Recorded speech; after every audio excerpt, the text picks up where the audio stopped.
বুঝলাম না এই বাচ্চারা যখন দুনিয়াতে আসে কত মা বাচ্চা প্রসব করতে গিয়ে মরে যায়, চোখ উল্টাই ফেলে।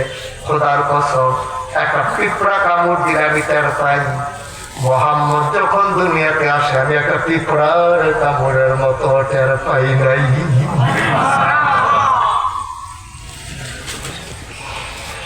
হালিমা এই বাচ্চা নিবে, এটা খাওয়াইলেও কান্দে না, না খাওয়াইলেও কান্না করে না। আসল বাচ্চা ঘুম পাড়াইলে নড়াচড়া করে না। নিবা তোমার কাছে আমানত, দাও দাও দাও বাচ্চারা আমার কুলে দাও। আমি না কয় আরো কথা আছে বাচ্চার ব্যাপারে, এমনি নিয়ে যাইও না, কথা আছে আরো। কয় কি কথা? বাচ্চারে ঘুম পাড়াইলে বাচ্চা নড়ে না।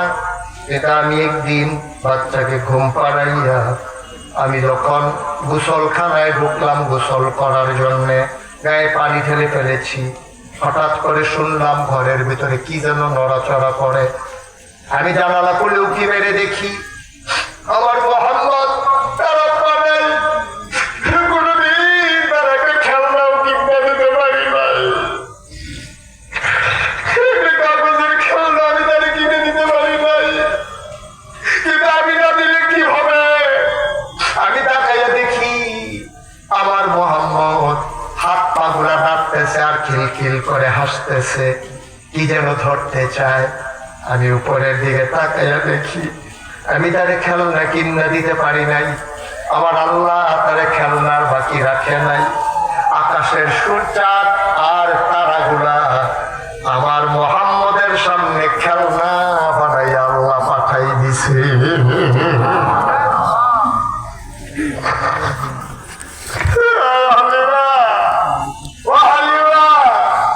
বাচ্চা নেবা, এটা তোমার কাছে আমানত। হালিমা কয় দাও দাও দাও, আমি আমানত গ্রহণ করে নিলাম। বাচ্চারা বাচ্চারাও বিদায় দিয়ে দিলাম। হালিমা কোলের ভিতরে নেওয়ার পর হালিমা কয় শোনো পৃথিবীর মানুষ শোনো, আমার শরীরটা যখন রওনা করেছি আমার ছেলে আব্দুল্লাহ উটের পিঠে বসে বারবার বুকের ভিতরে চুষণ বেড়েছে, একটা ফোঁটা দুধ পায় নাই। কিন্তু সেই মাত্র আমি মোহাম্মদকে বিসমিল্লাহ বলে কোলে নিলাম, খোদার কসম আমি টের পাইলাম আমার দুইটা বুক দুধে ভরপুর হয়ে গেছে। মোহাম্মদকে এক বুকে লাগাই দিলাম, চপ চপ চপ চপ করে মোহাম্মদ দুধ খায়, আমি আরেক বুকে দিলাম, খায় না। আমি চমকে উঠলাম আসব কারবার, এই ছোট বাচ্চা এক বুকের খায় আরেক বুকের খায় না কেন? আমি দৌড়ে ঘরের বাইরে গেলাম, গিয়া বললাম স্বামী ও স্বামী আপনি একটু মোহাম্মদকে ধরেন, আব্দুল্লাহকে আমার কোলে দেন। এবার আব্দুল্লাহরে কোলে নিলাম, মোহাম্মদ যেই বুক থেকে দুধ খেয়েছে ওই বুকে লাগালাম, দেখে ও খায় না। আবার যেইটাতে খায় নাই এটাতে লাগাইছি, করে দেখি চকচক করে দুধ খায়। আমি বুঝে গেলাম এই বাচ্চা যেমন তেমন বাচ্চা না, এই বাচ্চা কেমন বাচ্চা, দুধের বাচ্চা। মনে হচ্ছিল যেন আপন দুধ ভাইয়ের সাথে সমঝোতায় চলে গেছে। ভাই আমি বাঁচলে একদিন নবী হব, সুতরাং তোমার অধিকারে আমি যাব না, আমার অধিকারে তুমি আসবা না।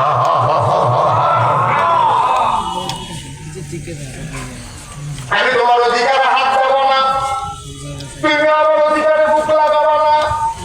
তিনি যেন দুধের বাচ্চা ইনসাফ কায়েম করে দিয়েছিল। আছে বাঁশখালীর বাচ্চারা এই মুরব্বীদেরকে যেন আঙ্গুল দিয়ে দেখাই দিল, আমরা বাচ্চারা তোমাদের জন্য মাহফিলের আয়োজন করে দিলাম, আমরা বাচ্চারা সাজিয়ে দিলাম, তোমরা মন দিয়ে শোনো। আমি প্রাউড ফিল করছি, আমি গর্ববোধ করছি। আমার সোনামণিরা, আমার ছোট্ট বাচ্চারা, এখনো যাদের বোঝার বয়স হই নাই, গুনাহ কারে কয় সওয়াব কারে কয়। আমি দেখলাম ওরা বসে বসে টাকা উঠায় রাস্তার কিনারে। তোমরা যারা এখানে আছো আমার ভাইরা, আমার হৃদয়ের ভাইরা, 36-37 বছর গুস্তাখ ফৈজি মাহফিল করি, মাহফিলে কদম দিলে মাহফিলের ওজন বুঝি।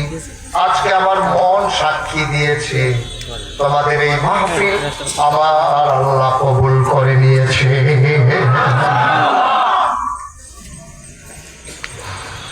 কবুল হবে